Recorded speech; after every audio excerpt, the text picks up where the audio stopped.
Transport in the time of COVID-19, update 12th of October, 2021. That must be about a year and a half after we all started. And you can send me some stuff at my address. I'm trying not to do quite as much as I did before the summer break, but stuff does come in. Try and make it pretty urgent stuff and cogent and all the rest of it. And you can also pick up past YouTubes on our site here. Okay, yes, here's a link to, this is something put in by Network Rail, a bridge over a railway.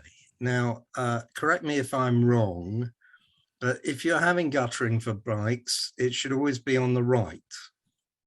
Tell me if I've got that completely wrong. Anyway, it got in. You can see they're very pleased with themselves. Credit, Network Rail. This is the whole crossing. Take a look at that. So if you're going across that in a wheelchair, that looks like it's a one big bundle of fun. And it should really, you know, just tell me if I'm wrong, but you've got enough space there for ramping it. I don't know about the other side so easily, but there's certainly room for ramps there. And, you know, should that stuff be going in? And if you are going to do guttering for bikes, don't do it on the wrong side. Oh, yes, a story about sponsorship on Twitter. This is the dreaded park run people. Park runs organize runs in parks, which people, like some people like Christian Wolmar do it. I think he should have a word with them. Our friends Mini UK have another feel-good fact, which is what cars are all about. At top speed, the Mini Electric would race the park run finish line just 2 minutes. And, you know, everybody on Twitter that I could see went berserk and said, what a bunch of bastards, you know, top speed limit 70 miles an hour. Don't you think people running and walking have enough problems anyway? And apparently they've opposed the cycle lane in Northern Ireland, and some bright sparks on Twitter were coming up with some graphics there, naughty people. Pudsey Peddler is a guy who's done a lot of that kind of graphics, as we'll see later in the presentation. There's loads of surveys all the time done by insurance people and asking people's opinions. 20% motorists support a speed limit increase, 23% UK males drive over 100 miles an hour, 10% of males up to 120 miles an hour. Actually, you can turn that around and say that 80% don't want to increase the speed limit. And since that's males, you'd probably be on about 85, 90% of people don't drive over 100 miles an hour. 20% of UK drivers admit to drinking over drink driving limit. That's, you know, that's pretty obvious. Doesn't, you know, can spin it either way. You can say that almost all drivers know it's wrong and don't do it regularly, but there are obviously a lot of people who do it from time to time. There's Giulio Mattioli's graphic from last week, just to remind you that that's the total amount of emissions, greenhouse gases from transport, and if by 2030 we need to be at about less than that level for everything. So we really have to crack on with cutting greenhouse gas emissions from transport. This is a nice graphic from the department, not telling us anything that we don't know, but it's putting some interesting percentages on growth of motor traffic. In the 80s, motor vehicle traffic grew in Britain by 50%, 90s 40%, 14%, the noughties 6%, looked like it was tailing off, some people doing a peak car. And then in the 2010s, we've had a 17% growth. Look at that. So the increase from 1949 to 2019 over 60 years, sorry, 70, 70 years, yes, 70 years, has been 22,106%. Interesting increases, yes. And I haven't put cycling and walking on there, and you can, you've seen the cycling graph go down accordingly. And police crime, sentencing and courts bill is still something up in the air. Most of you know about this in terms of restrictions on protest, but they have raised issues about road traffic offences and penalties. And Tony Barclay of Rail Freight Group, formerly all-party parliamentary group on cycling and walking, former president of RDRF, and our current president, Jenny Jones, are going to try and get relevant things discussed in the Lords about that. Here's something, Velo Mobility's Thinking Transport Beyond the Car, presentation given at the British Sociological Association by Peter Cox. And this one thing here caught my eye. Motoring assumes normative dimension decades before even 50% of households have access to cars.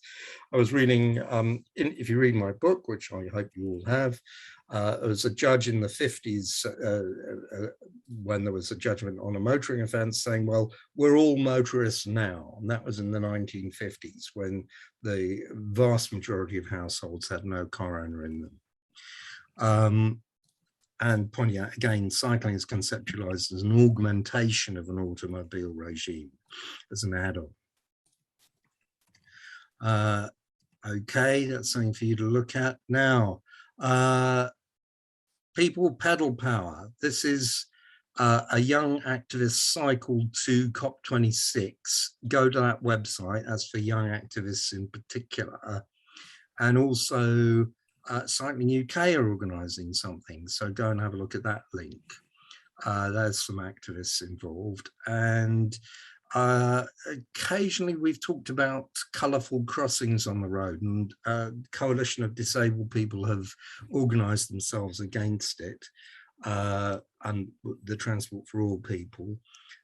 My view is I think they're a bit of a diversion, and we could do something better with the money, although I know a lot of people have good intentions and some people like them, but do take a look at that. Okay, on the reading list, yeah, there's the statistics on the closing of the gender gap on cycling during the pandemic. Right, I do think, I mean, you can see from my recommendations that I am a Guardian reader, but I do think that you should have these articles don't take a long time to read, and I do think you should read this one, for example. It's about the whole just-in-time supply chain business. And I think it relates not just to freight, but it relates to a lot of things about having to get lots of stuff moving around in a particular kind of way, and how we should think about intervening at a time when there's HGV driver shortages, about could we organize things in a way which would be more resilient and be capable of dealing with change. I mentioned this last week, Manifesto for Decarbonizing Transport. I haven't actually had any of the details of what the manifesto actually is, and they haven't replied to me, but do look at it. Embodied carbon, very relevant to EVs. And a good article by Simon Jenkins in The Guardian.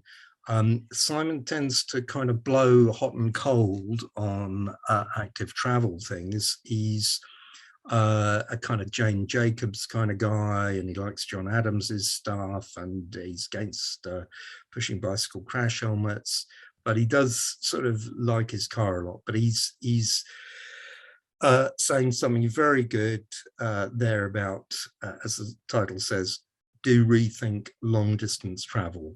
And it's a good article, and he uses John Adams's word, hypermobility.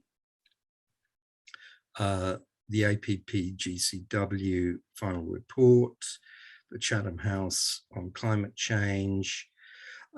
Interesting graphics on electric vehicles. Do read it in tandem with the article I've got up on the RDRF website.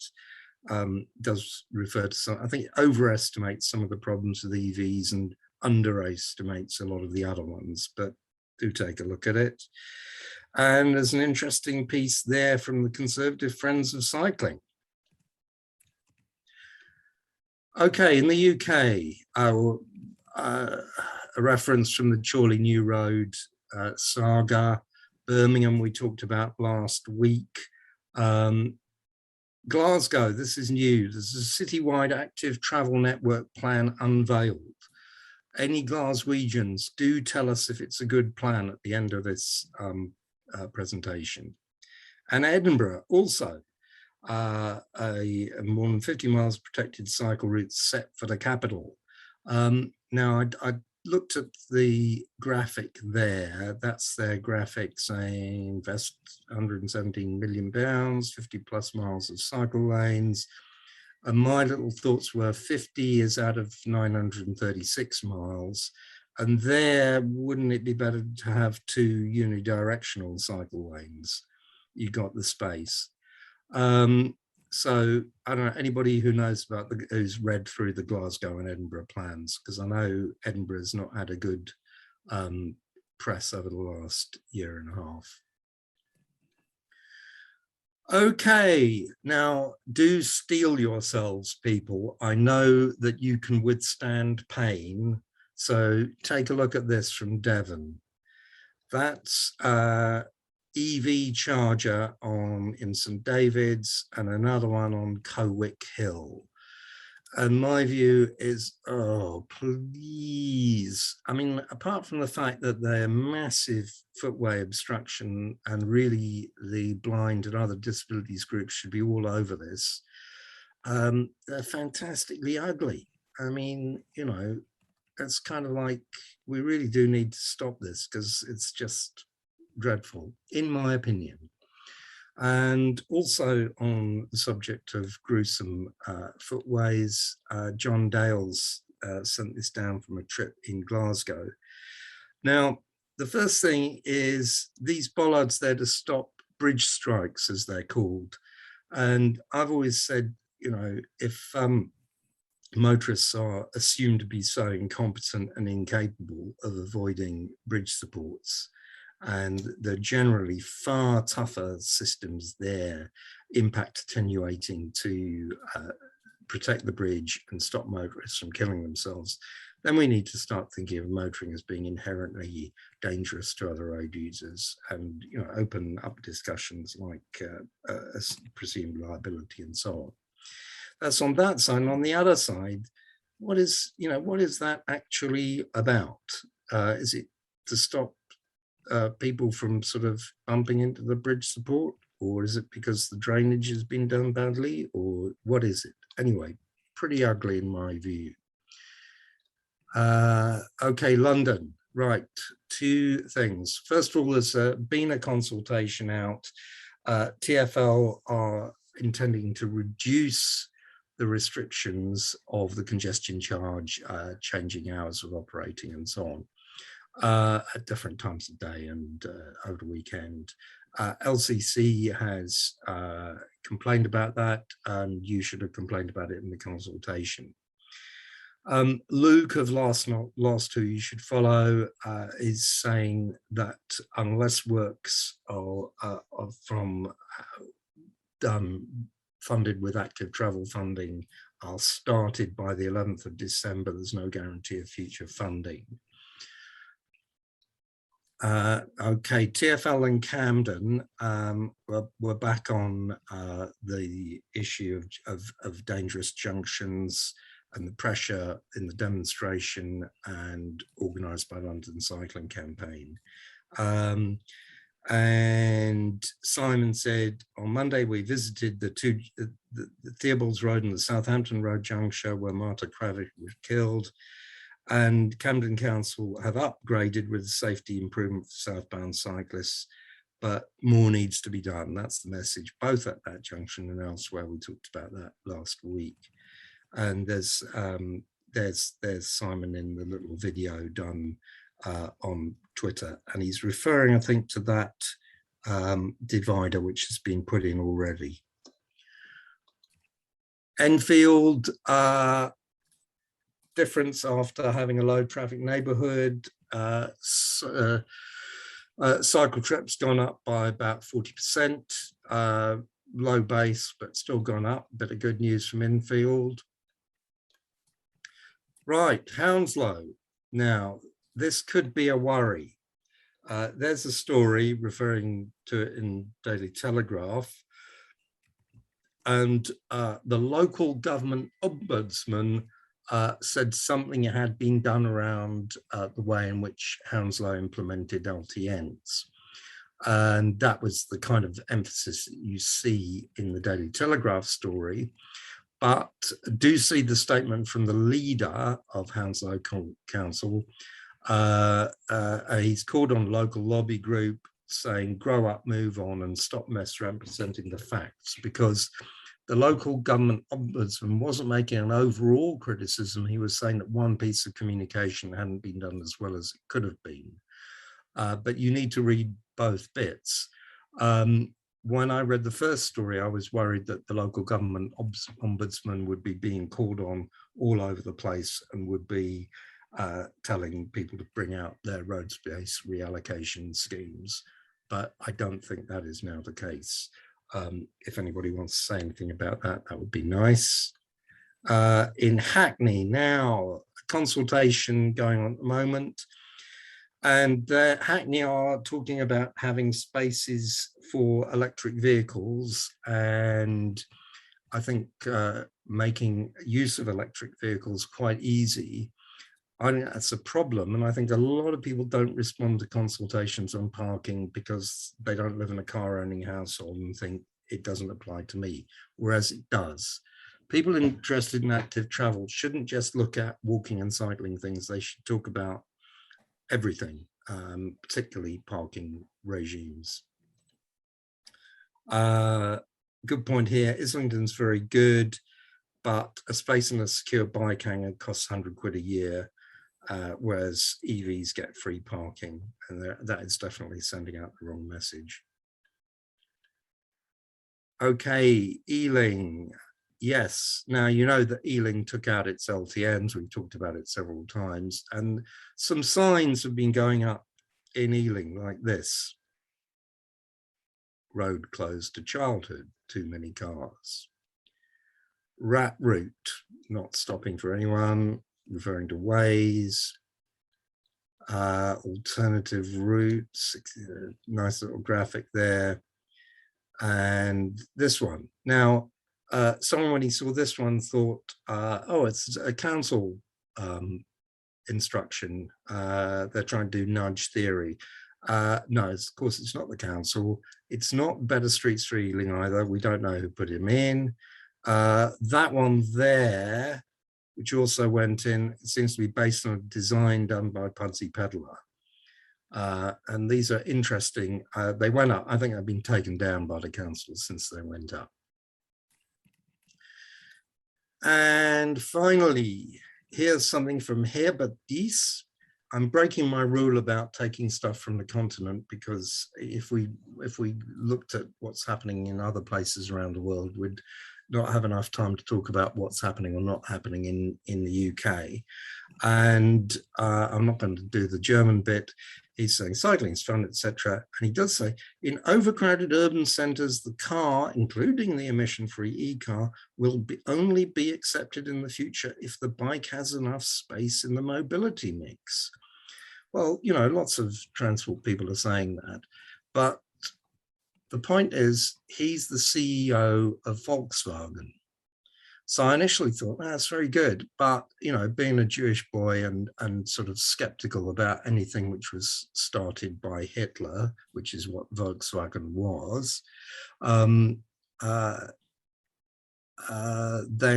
I'm kind of a bit skeptical. You know, he might be saying, oh, we're good green people and we have e-cars and so on, and just have a few little LTNs in the center of a few cities. So I don't know. Initially, I thought that's very good that the CEO of Volkswagen says that, but then I thought, it could be a bit of greenwashing along with the whole EV thing. And but anyway, glass half full, glass half empty. Take your pick. And that's it. Okay, so anybody got any comments to make about any of the things I've been saying? Anything about London? Anything about the Glasgow and Edinburgh plans? I'll talk on those quickly. They look pretty good to me from a quick one. I know the people involved in it. I think it's a sincere effort. Which ones, Glasgow or Edinburgh? Both. Yeah. And there's some really good people involved in both those projects, so I'm expecting big things. It's all going to be the proof of the pudding in the eating, but as plans go, look pretty good. What about the that whole local government ombudsman thing? Is that going to be a worry? Anybody think? No. No? No. Why not? If you read it properly, yeah, it is a bit like the judgment on whatever the station was. There are kind of double negatives in there, and it's annoyed Steve so much, who's being brilliant on Hounslow infrastructure. He will just deal with it and manage it, frankly. I think it's a bit like the TfL ruling, stuff. Exactly the same. It's you need to follow. It basically says you need to follow the right steps to do things, and if you miss out some of the steps, then you'll get told off for missing the steps out. It doesn't mean that the end result is wrong, but it means you've got to follow. You've got to do things by the book. Yeah. However annoying and time consuming that is. We are very lucky with Steve because he's taken the bit by the teeth, and he's absolutely making sure that we will get what cycle infrastructure we need. As you know, our lead councillor for transport was invited to number 10 to be personally thanked by Grant Shapps, and they are also in the awards for LGA. Again, they've been shortlisted for everything they do, so I think they're doing pretty well actually, and I'm critical, as everyone knows, so I'm pleased with what they're doing. I'll bring in Simon. I don't think I'd ever expect to hear those words from Ruth. So thank you very much for those words, Ruth. That's great. I'm really, really chuffed with that. And I totally agree for once as well. So I was just going to say, every single time this kind of stuff comes up, actually, what's brilliant about it is Steve Curran just stands as a massive counterpoint to what's happening in the next borough over. So he's showing, and Hanif is showing, what leadership looks like on this subject. But best of all about the comments from Steve Curran coming back was him saying, essentially we need to have a grown-up conversation now, and the Hounslow onesies or whatever, like, they need to grow up. So they're misrepresenting what the judgment was widely.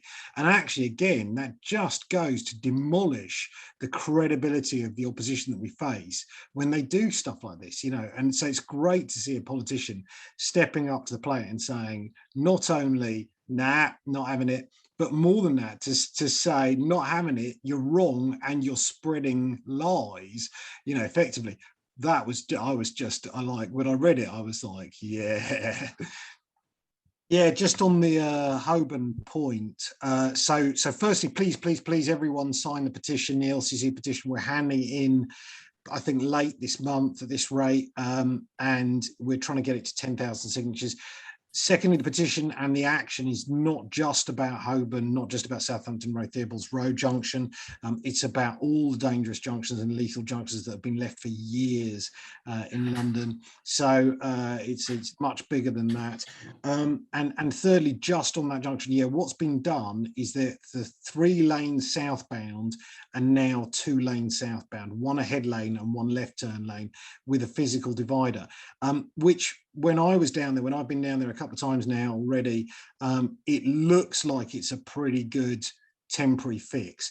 But the point to make, and I appreciate Dave's points about narrow lanes, but there's also guard railing there, which is still to be removed. There's also, just poor driver behaviour all over that junction all the time. And you've got, that was the last left hook risk the four arms of the junction. But what you've also got, which you know, again, TfL, City Hall, and even Camden are not massively keen to talk about this for some reason, is there's a gigantic right hook risk at that junction. So you've got eastbound from Vernon Place, loads and loads of vehicles turning right into Southampton Row across what is one of the highest flows of cycling outside a cycle track in London.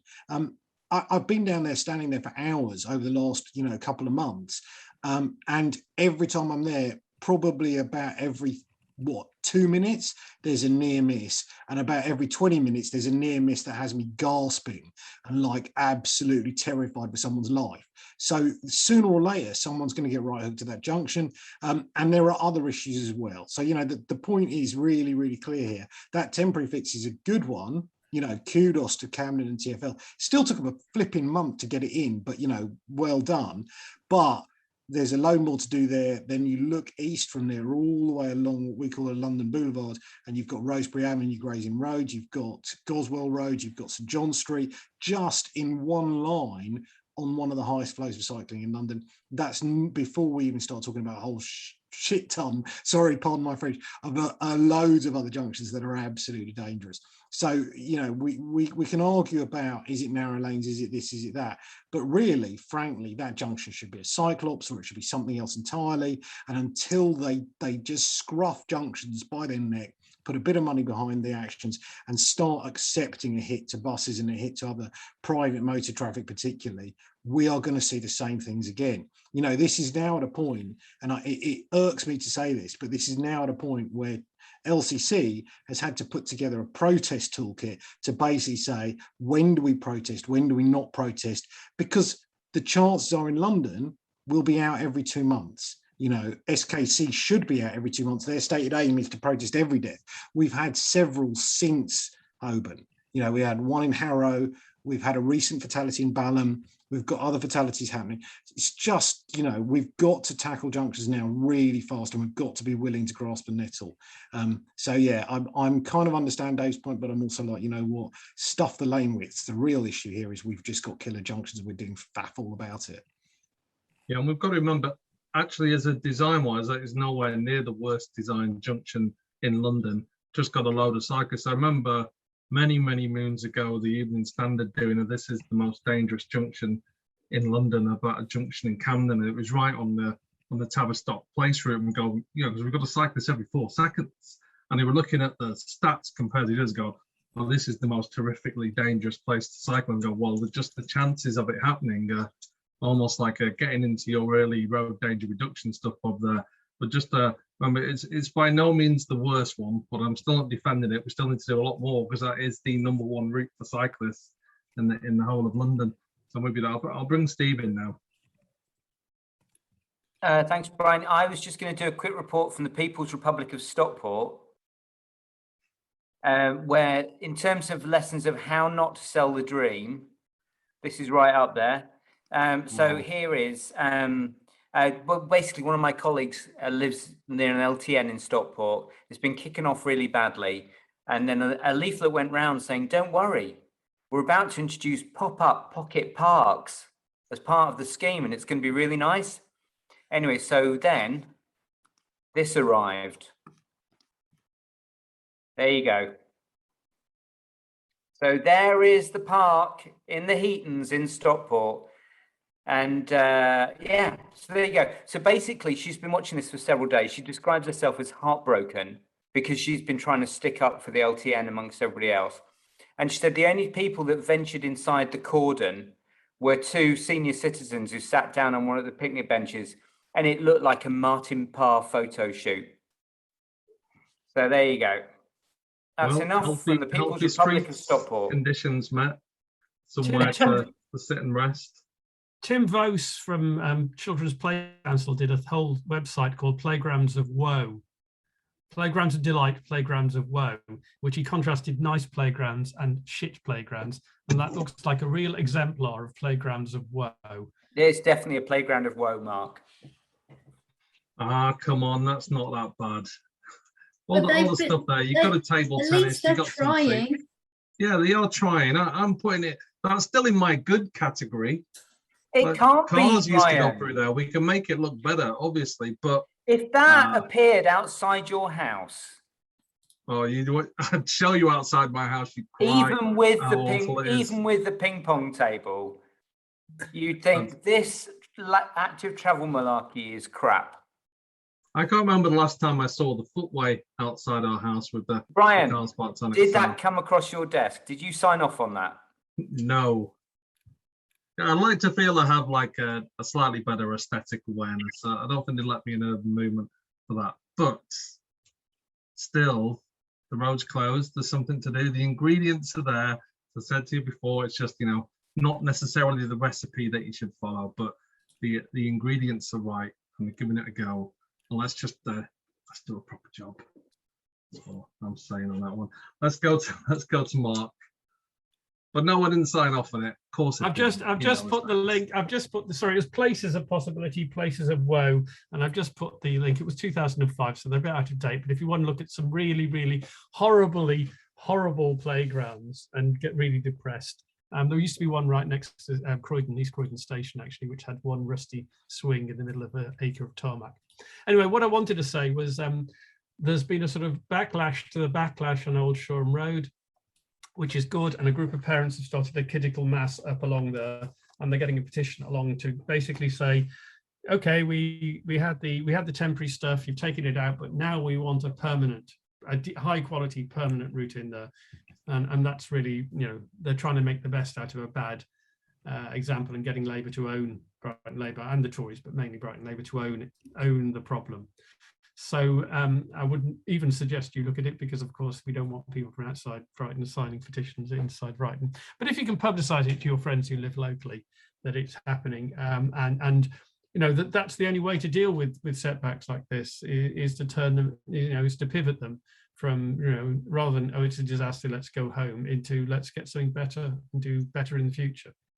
So, they're exemplar thing. And one very quick thing, and somebody, Dave, at the risk of asking you for an answer on this, you may know, but the point about the signs in Ealing, as far as I remember, Cycling UK have the legal authority to put temporary signs up. There's a group of NGOs that are allowed to put temporary signs up, and I think Cycling UK is one of them. So no, the fact is, if they're taken down because the council said they're not authorised, but if Cycling UK put them up, no. There's a respectful way of doing this. There are 3 organisations with grandfather rights to putting up road signs, because the CTC started putting up road signs in 1878. The Motor Car Act was the first act that actually got the cast iron finger posts erected by county councils as road signs, but there were no warning signs until the 1930 Road Traffic Act was when those first road signs came in. So you have AA signs for school, hospital, you have CTC signs for similar steep hill, and they all existed. So we got a license to put up signs. So that's the AA, the RAC, and the CTC have the licenses. But in order to put up the signs, we have to agree that they're being put up with the local authority. So there is no conflict. So the signs that used to go up for the CTC rally at York were put up with the approval of York Council, if somebody from York wants to comment on that.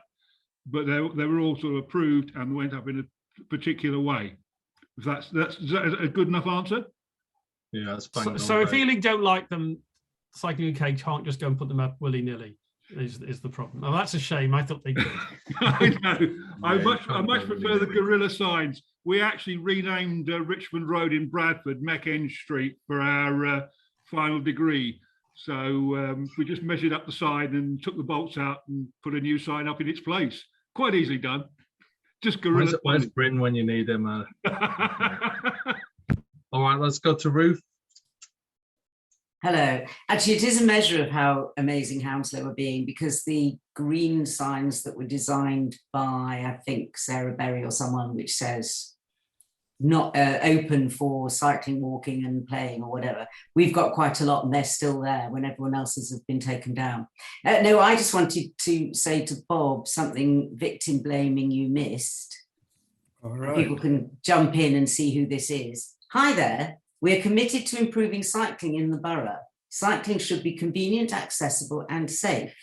Space on our streets, however, is limited, and we need both motorists and cyclists to recognise this. Unfortunately, there's not always space to ensure cycleways do not run alongside parking spaces. Drivers must ensure they are always on the lookout for cyclists, especially before opening doors when parked next to a cycle lane. Equally, cyclists must always be aware of parked cars and watch out for drivers opening their doors. Anyone know which council that was? That was that Richmond upon Thames? Yeah. Yeah. So hang on, so that was their comms team, obviously, but immediately Alexander Amen, we all jumped on it, and he came in. He's their lead councillor for transport. He's said it will, never happen again, and he'll do something about it. But that was a point I made months ago about comms, is that council comms have got to be in line with what councils are doing for cycling and walking and, safe infrastructure, because that is extraordinary to come out in 2021. Yeah, it was based on some stuff on Twitter about how an advisory cycle lane has been put in the dual zone on a particular road outside parked cars. Nice one. All right, let's go to David Harrison. Good to see you back, David. Hi, just to say, I put in the chat something, an event we had in Islington where Bart's Hospital put a statement out of support of Islington's LTNs.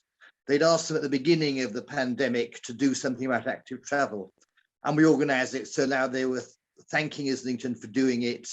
They were joined by consultants from lots of hospitals round about, from Gosh and the Whittington and the Homerton, and also by local GPs and what were called as eco-activists.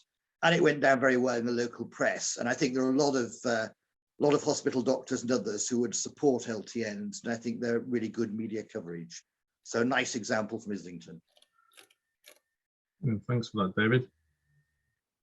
All right, should we get into our topic then? So let me load up some slides. As usual, whenever there's a little bit of a gap, I'll fill it. And this is a request from Ruth for us to cover noise. So I'm going to talk to you about noise. Let me just share this. Hopefully, it's like a completely dull one, but it should get us going. Why is noise important? Let's start on that one. Yeah, this is the slide that I did years ago when I was trying to explain why the quiet ways are called quiet ways, which was a complete fabrication, but it kind of made sense. I remember when I was writing the London Cycling Design Standards, and I was looking through all the things that were really important for the cycling level of service, and I was reviewing the Dutch system and looking what the Dutch campaign was saying. They had their fietsbalans approach, bicycle balance, which kind of completely ripped off, and I had a whole bicycle balance system for the LCDS. Never quite made it to the final document. But anyway, as part of that was kind of a noise pollution one, and I was trawling a Dutch campaigners and what their main gripes were, and it all seemed to be noise based because they've got a pretty good infrastructure all around, but it was like this noise thing. I was going, okay, well, I know we're just fighting to get some kind of protection at the moment, but we should think about the overall level of service and the effect that noise has on people cycling at the time, obviously walking as well. There's obviously the mental health impacts and the like of it. So I went out there and I was doing a whole series of experiments of riding around with a decibel reader in various amounts of traffic and trying to get bits of research. And I'll go into this in depth. It's kind of all on this one slide, really, just the relationship between traffic flow and noise, because that's really what I wanted to make really clear in the cycling level of service. There was good noise and bad noise, and we followed this through to the healthy street check as well, where if you're in a place that's super noisy with people, like a market, it kind of scores the highest possible score you can get, because that's the kind of good noise. The kind of annoying noise, the kind of metallic noise, the grrring of engine noises was the kind of bad noise. So I almost didn't want people to get a decibel reader out. I wanted them to calculate it straight from the traffic volume. And that's what I thought would be fun to show now. And I remember like when I was first explaining this to a group of people, I was getting them to all make car noises and taking a reading of it. Well, we can't do that now because it's tough to do those kind of things online. But I thought I'd like it's worth going back to the old cycling level service now that it's out nationally as well. Albeit some of these bits are missing, and like, you know, the people aren't talking about Quiet Ways. I love the Quiet Ways brand from initially going, yeah, as a particularly noisy person, I didn't quite get it. But then once I started relating it to actual noise levels, I thought, oh, this is genius. Noise is such a brilliant indicator of the level of service for cyclists. So I'm going to take you through why I think this is. And then I just got so into defending it. And what I liked about Quiet as well, because it was like walking and cycling that we're aiming for. I think that the Cycleways brand is still a bit, you know, you're obviously doing huge amounts of pedestrian improvements as we put these schemes in there. Anyway, yeah, that's a different matter. Anyway, so there's a couple of extracts from the original cycling level of service with like the noise pollution level, and it's a complete snap. And I'll show you why in a minute. Those decibel levels of like, if you're over 1,000 vehicles an hour, you're over 78 decibels. You can calculate that figure straight from knowing the volume. Because people are saying, oh, do you want us to go out and do noise measurements? I just go, no, how many cars have you got? Snap to snap. And the 65 is like that 500 vehicles or less. And then less than 65 is just like, yeah, you're on a pretty quiet street here.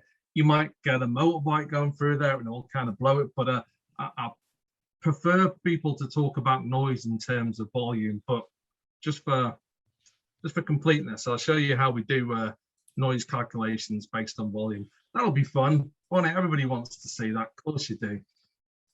So that's the decibel reader that I was using at the time, which I was just like cycling around. I remember cycling down Euston Road saying, oh, what's it like on an awful road full of traffic? And I was cycling along, getting average decibel reader counts in there.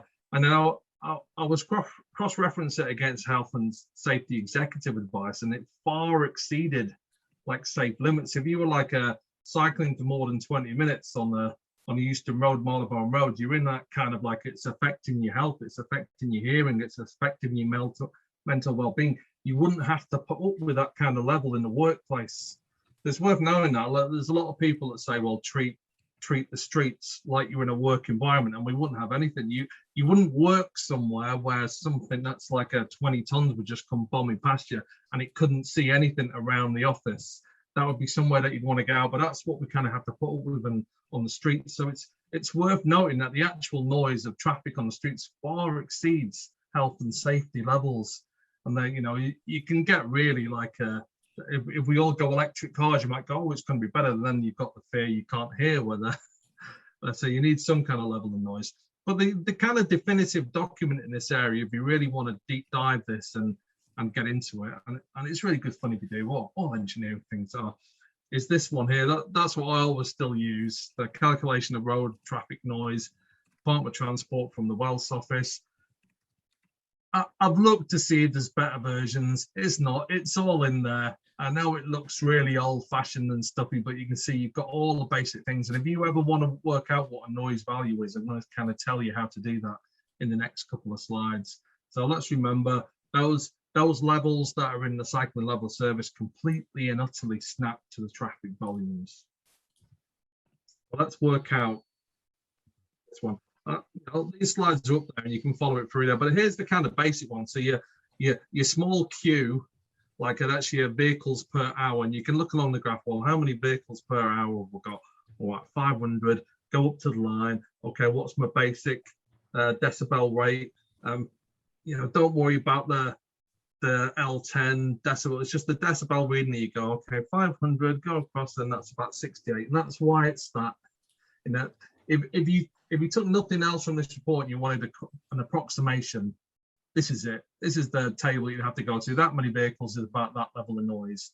And like, we'll use this and like, I'll go into it in a little bit more detail. So if you live next to a motorway, you go, oh my God, we've got this many cars, this much noise, how much is going to be in this new housing block? You kind of go through this process to see whether it's actually acceptable, what kind of levels baffle design and how far away you'd be able to start building stuff. You kind of go through this process, but it's worth applying to the streets as well. It's also another interesting thing to say to local authorities or to have the discussion with engineers, because no one, I say no one, that's a massive generalization. Lots of people do, I do, for example, and others, but most don't take noise that seriously on streets. It's one of these things like most things to do with cars, where it's just taken as a given. Oh yeah, assuming that there's lots of fast cars going past here, what can we do for pedestrians and cyclists? And you just go, well, that first assumption is quite a big assumption. And you get that whole thing, well, assuming that it's really noisy, what can we do to keep people away from that kind of noise? And now, underline, like all things, it's the cars, it's the cars, it's the cars. Reduce them, these goes away. There's the straight table of it. So anyway, like this is what you do. You look at the vehicles per hour, you go, okay, you've got your basic noise level, and then you just start doing a whole series of corrections to it. Someone jump in if I'm boring you to tears. This is the kind of fun thing I like to do. And then you've got that small queue, and it's helpful for the equations that you use to take it into a kind of big queue, and actually kind of like 18-hour, which is pretty much your 24 hours really, because like for several hours there's not much happening and there's not much noise. So you take it over that kind of 18-hour period when there's activity.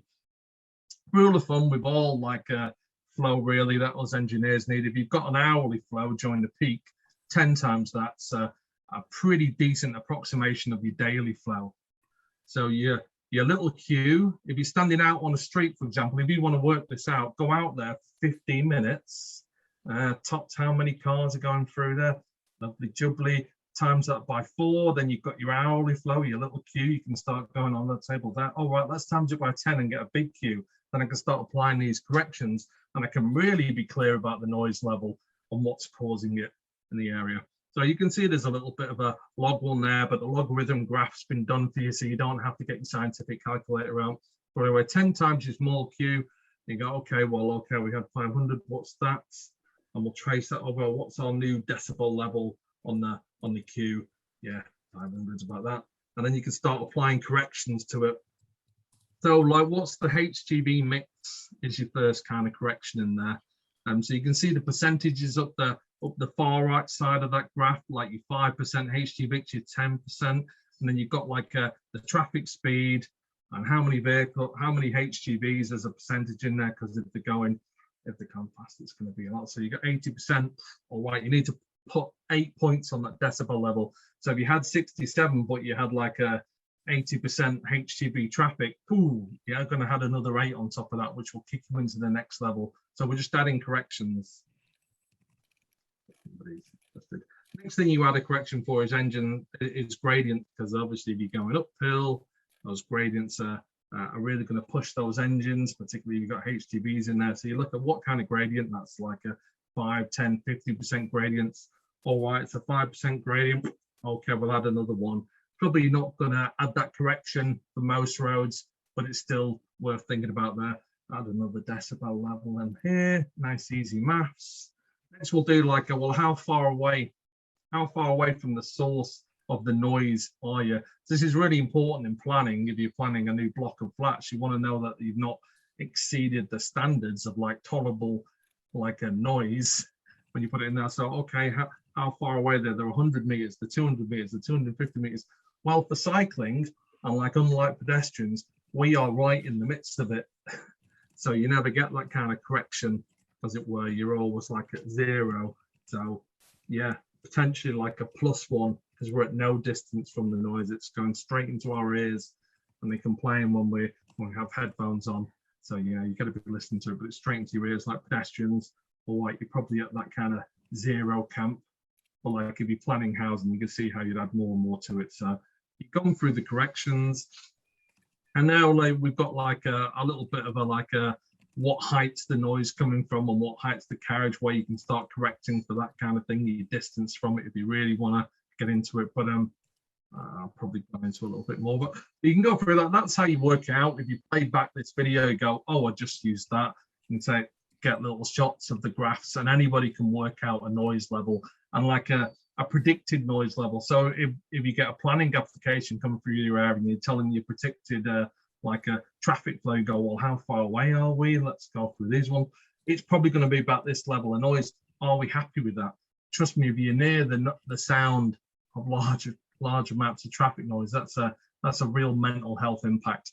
Like, you know, let's park all like the air quality and lung issues for a moment. So that's just a little bit of an unpacking of how we work it out based on volume and what that means in terms of level of service.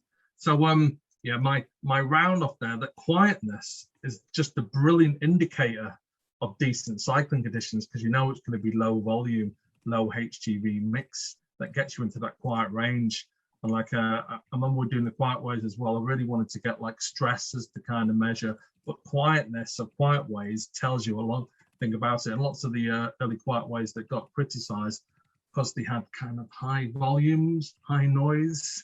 You can take it all down to that one factor, and that's why it's good. All right, let's get some questions and discussion going. Hopefully set the topic for you for us to talk about noise. Ruth, what's going on? Thanks, because this was my topic. I did ask for it. Two things. One is I noticed that I was aware of this, as I'm a very short person, and even walking my son to school, I couldn't hear what he was saying, even on Chiswick High Road. And then latterly, I was aware that there was one road in Chiswick which had what I call quiet tarmac. And I discovered that they've got quiet tarmac because it's all the traffic that comes down from the M4A4 and then does a diversion through a residential street to then go back on to go down to South Chiswick. Jan notices the noise. He's Dutch, he's quite deaf, and he notices the noise very much when he's here. It's tyre noise as well. And that is incredible. I didn't have that correction in there. That is in the book. Oh, okay. Surface quality. Okay. So what I was going to ask any of the experts here or anybody else is, how do we move towards this quiet tarmac or push for it on a more, you know, that it should be everywhere? Because even as a pedestrian, noise is terrible when you're walking along, and it's not just engine noise, it is the tyres on the tarmac. Thank you. Well, that's a small percentage of the noise though, and most of the actual asphalt, like, it's in pretty good nick on some of the busy roads. Then you get into the actual engine noise, and like it's the aggressive, like, stopping and starting. That's the majority of the noise from noise. Yeah. So yeah, that's a factor, and it's a correction, and I should have included that. I forgot, but it's, you know, that'll, like, a couple of decibels either way if you use the quiet tarmac. It's the engine noise and lots of engines making noise that kind of calls it. I'll bring Sally in first, and then I'll go to you, Simon. Sally. Thanks. I thought that was really interesting. I think because we're always being told that, you know, how bad noise is for us, but and also then thinking about children, they've got a much lower tolerance of noise than adults. And I think it would be really interesting to do, and again, you know, they're even small children anyway. It would be interesting to know what the impact of noise is on younger children, particularly walking on main roads. Do you know if anybody's done anything around that? On children, no, I can't think of it. And this is the weird thing. That's like I noticed it was all over like a Dutch campaign stuff, and I was like, why aren't we getting into this? And I was really trying to get people peaked on the topic in London, but I can't think of anything. I'll have a good hunt around, like some of the academic. It will be out there, because we know the effect, particularly the kind of white noise of engine noise, and that effects it has on your well-being. You know, like, you know, so we know all the stuff if you're walking through a park, like, it's easy, it's less of a cognitive overload and the rest of it. So there's stuff around there. Because it's also something I think, like, you could get, you know, schools are doing monitoring air pollution, but I think, you know, thinking about monitoring noise pollution as well. Oh, it's such a good proxy, and it's so easy to measure and so easy to figure out, and it's a proxy for everything. That's kind of, that's good. I was trying to get that over. If you know the amount of cars, you know how polluted you are. Very, very quickly, sorry to interrupt, but Hounslow schools near Heathrow do noise pollution checks. Yeah, everybody does it. It's just whether they're aware of it, and whether you pass it on. And certainly if you're on like a historic A road that's been built up to, you're well exceeding anything that would get through planning these days, but you're on it, and someone should do something about it, and it's going to affect your health in a big way. Thanks, Sally. I'll go to Simon. Yeah, I just was, I thought it was fascinating as well. Just while you were talking, I was just wondering about KNC have installed noise cameras to find supercar drivers and boy racers in the borough. It's one of the few things of interest that they've ever done in this area, I guess. But I think my suspicion is that's already having some kind of impact on those supercar drivers, despite the fact that they can drive a 100 grand Lamborghini or whatever. They're still trying to avoid paying fines all the time and because they're all turning up in Westminster instead. And it just made me think about noise and aggression. So as well as the ambient noise of the general traffic level, where I am here, I've got double glazed windows. I can still hear, probably well over a kilometre away, super bikes on the North Circular at night sometimes, incredible levels of noise generated by one or two vehicles that are just driving incredibly aggressively and very fast. So I think there is a real kind of there's not just that ambient noise thing to consider, there is also just the experience of really aggressive driving and noise around that as well. The link with stress is completely there.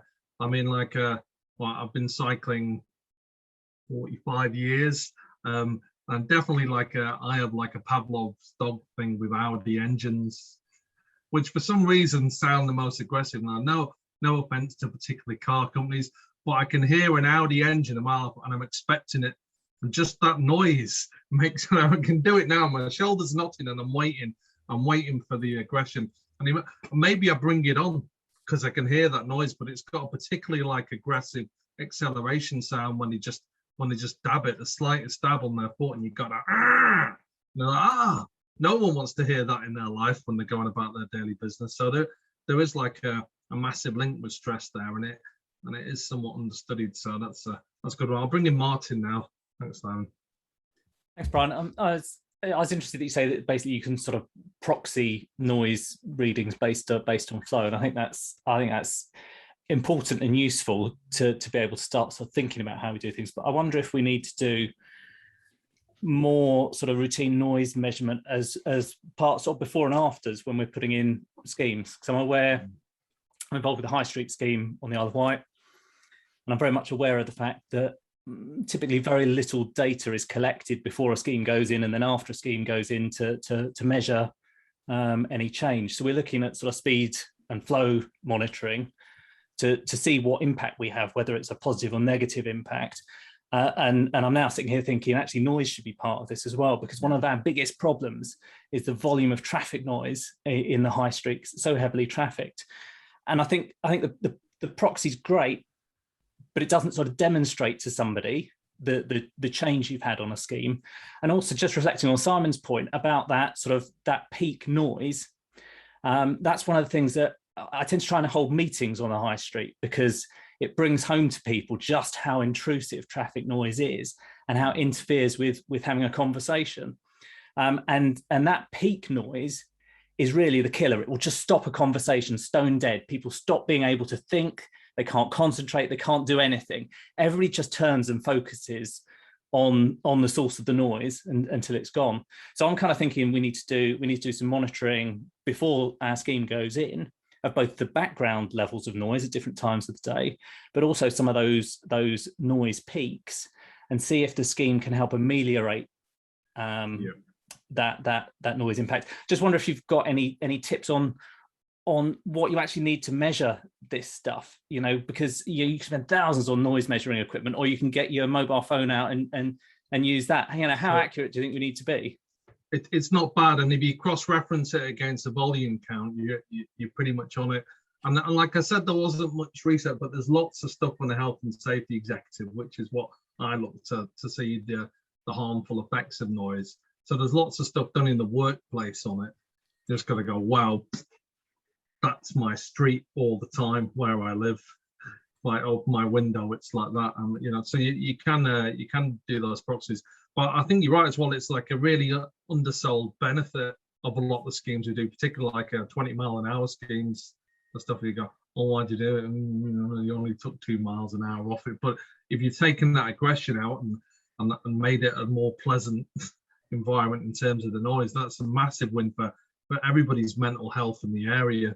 Yeah, and if we can physically show that with data, then that then gives the next scheme a much better chance of getting off the ground, because people can see that rather than just saying, yeah, well, we think it did this. I think yeah, more data behind these schemes. It's definitely one of the most easily quantifiable things you can do.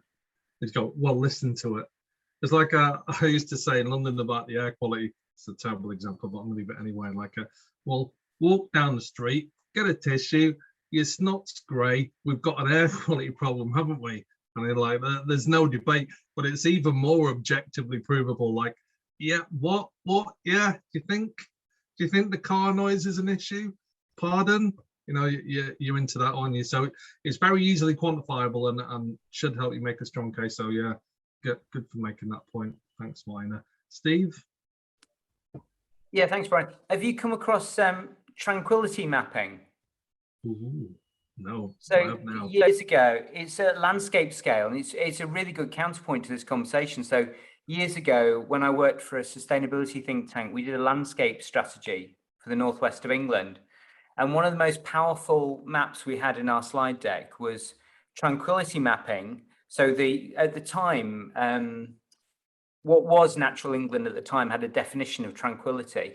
And you could show regional maps, basically the M6 and all the big motorways eroding landscape tranquility.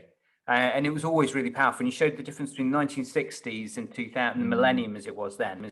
And you just saw tranquility being obliterated by cars. And it was just really powerful. And it made me wonder whether how much people have done on mapping this, because if you could overlay, you know, GIS with, you know, primary school locations or other factors and start to map some of this, I'm sure it'd be a really powerful advocacy tool. And the only other question I've got for everybody is, I remember when we were looking at electric vehicle charging in Greater Manchester and the network that we were installing there, there was this crazy debate we had one day about what noise should be pumped into EVs. And the counterpoint to all of this I find really interesting is that whole debate about whether EVs should have a noise put into them. Yeah, no, I mentioned that a little bit at the start, because then you go, oh, well, you know, what kind of level of noise? Because the other things that are completely stressing me out at the moment is like unheard Teslas coming up behind you, and you just get like a little bit of matte black that just wafts past you and you didn't hear it coming. So there's that sort of like, make some noise, tell me the danger. So yeah, like all things, you've got to look at it in the round. I'll bring in Mark now at the moment, and then I'll bring you in, Bob. Mark. Just yeah, there's a lot of stuff going on with noise, both positive and negative. Simon Bannister here in Brighton, who works the council, but he's on Twitter as, I think, SB Text. He's been very heavily involved with noise stuff generally, and shaping. You can shape places with noise positively, because people noise and bird song and so on is important. So, you know, but from my previous historical career as a psychologist, you know, we've talked about aggression, and it doesn't just lead to mental health problems, it leads to physical problems. There's correlations between noise and stress and cancer and heart disease and so on. So they all it's not trivial stuff. Yeah. And you know, I'm not going to go and look up the links, but it is there. So you know, if people just say, oh, it's just noise, I think that's what we need to bring in some medical, and this is where possibly links with proper medics on things might be useful. Yeah, nice. Well, yeah, that's why I like the quiet ways and that whole vibe, but particularly when you just find this sort of stuff. Bob, come on in. Yeah, just a bit about that sort of, you know, you have mentioned it, but the whole thing about EVs and noise. First of all, one of the arguments for EVs is that there's less noise pollution, and we can use that phrase. But also, it's not just what they might do to us as cyclists, but blind and visually impaired people have been going on about this for a long time. So we do have to work out something about how we don't like noise, but we want EVs to be modified, and we have to be careful with people saying, oh, well, all the noise is going to go away when we get EVs. So, you know, that needs to be discussed. Yeah, you're right. That sound of the electric motor getting a little bit more charged is really quite stressful as well. We've got a few electric cars bombing around at the moment, and I don't know whether you've even picked up on that noise, but when the electric ones pick up and you get a bit of that. That's scaring the life out of me at the moment as well. But Hey, what's going on? Have we got any other hands up? But yeah, it's an interesting topic, isn't it? And I think we could do a lot more. And like, oh, go on, I'll bring David in. David, come on in. Hi, I couldn't let this topic go without mentioning the Footways network for central London. It was a great opportunity to do it, and that is a network of quiet routes through attractive streets in central London, and much to be recommended. It's for pedestrians. Thanks for the plug. Albeit I've written down quite a few of those, David, but I mean, sorry, but Simon, come on in. Actually, again, I was just really, this is a fascinating conversation, and it made me think, actually, you know, that part of the point of that engine noise is that macho car culture. You know, you could top 100 and vroom, vroom, vroom. And I just think, I put it in the chat, I was kind of being slightly silly, but I'm also quite serious. It would be lovely to hear EVs have a far more, you know, what's the word, kind of mundane, almost silly kind of noise to them, like an ice cream van or something like that, you know, so you can hear them coming. Clown car. Yeah, exactly. But so you can hear them coming, but the drivers are almost, rather than motivated to speed up and be more aggressive, the drivers are motivated to calm down and slow down and be friendly. You know, it just feels like this is the time where if we're going to have EVs, which we obviously are to some extent, that we get away from that car culture that says it doesn't have to be modelled on combustion, does it? We can have different ones. And that's, there you go. That's my suggested noise for EVs. But a lot of that, and it's the dissonant level. They've all got different values, and there's lots of it, and that kind of white noise effect. It's a difficult. We just need a few less of them, don't we? Really. Are we getting towards the end now? We've noised out, have we? Yeah. Oh, it's good to get the different topics in. So I want to thank Ruth for introducing that one, because it made me remember all the work that I did on noise. But yeah, and trying to get people to listen. Oh, terrible jokes now. But I'll move over to Ruth now to give us a bit of a last word. Thank you. Lots of last words today. I was challenged by a Tory candidate on Twitter to meet with somebody rather than just tweet about it. So I called him out on it, and I had a very pleasant 3/4 of an hour with him this morning. He's 24. He's standing in a constituent or ward where they are particularly against all the stuff that's been doing, and we stood on C9, and I pointed out to him all the things that were better and the beneficial things and what have you, and it was absolutely fantastic. We then got to a particularly nasty junction, and quite amazingly, 2 guys from TfL were there who I've been trying to get in touch with, so I was able to have a conversation with them about doing something. Because one of the problems with it is a temporary cycleway. There have been no cycle logos on the bollards, so buses, drivers, vans have been going in the cycle lane, which I think is a bit stupid anyway, but you know, if you don't know it's a cycle lane. Anyway, they've put these thing on. So it was very good and very useful, and hopefully when he's on the doorstep and all the old people are saying to him, these cycle lanes are so terrible, he will have spoken to a 68-year-old woman and can say, well, actually, blah, blah, blah. So that was one word, last word. Sorry, it's a long one, but I've got a couple more minutes. But the other one about noise and noise abatement is traffic lights. So as all you professionals probably know, that wherever there are traffic lights with crossings and locals object to the noise, they turn it off. So you press the thing and you can't hear. They've turned that off, which I think is an awful noise anyway, the noise that crossings make.